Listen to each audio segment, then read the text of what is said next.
Have to be our last question, gentlemen. The question is this: the U.S. spends more per capita than any other country on education, yet by every international measurement in math and science competence from kindergarten through the 12th grade, we trail most of the countries of the world. The implications of this are clearly obvious. Some even say it poses a threat to our national security. Do you feel that way, and what do you intend to do about it? The question to Senator Obama first. This probably has more to do with our economic future than anything. And that means it also has a national security implication, because there's never been a nation on earth that saw its economy decline and continued to maintain its primacy as a military power. So we've got to get our education system right. Now, typically what's happened is that there's been a debate between more money or reform. And I think we need both. In some cases, we are going to have to invest.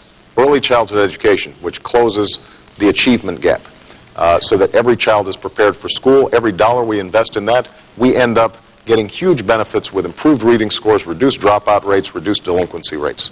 I think it's going to be critically important for us to recruit a generation of new teachers, an army of new teachers, especially in math and science.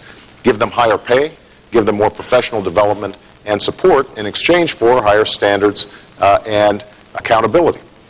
And I think it's important for us to make college affordable. Right now, I meet young people all across the country who either have decided not to go to college, or if they're going to college, they are taking on $20,000, $30,000, $50,000, $60,000 worth of debt. And it's very difficult for them to go into some fields, like basic research and science, for example, thinking to themselves that they're going to have a mortgage before they even buy a house.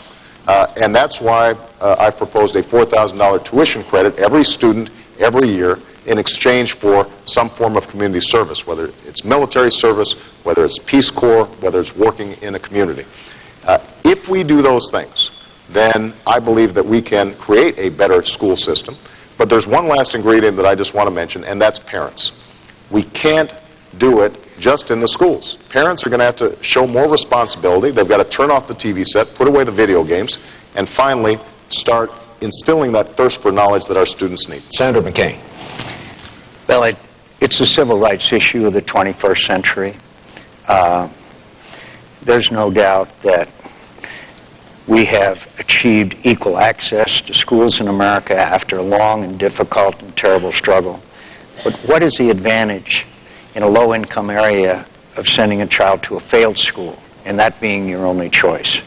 So choice and competition amongst schools is one of the key elements that's already been proven in places like New Orleans and New York City and other places, where we have charter schools, where we take good teachers and we reward them and promote them. And we find bad teachers another line of work. And we have to be able to give parents the same choice, frankly, that Senator Obama and Mrs. Obama had, and Cindy and I had, to send our kids to the school, their kids to the school of their choice. Charter schools aren't the only answer, but they're providing competition. They are providing the kind of competitions that have upgraded both schools, types of schools. Now, throwing money at the problem is not the answer. You will find that some of the worst school systems in America get the most money per student. So I believe that we need to reward these good teachers. We need to encourage programs such as Teach for America and Troops to Teachers, where people, after having served in the military, can go right to teaching and not have to take these examinations or have the certification that some are required in some state. Look, we must improve education in this country. As far as college education is concerned, we need to make those student loans available. We need to give them a repayment schedule that they can meet. We need to have full student loan program for in-state tuition, and we certainly need to adjust the student loan eligibility to inflation. Do you think the federal government should play a larger role in the school?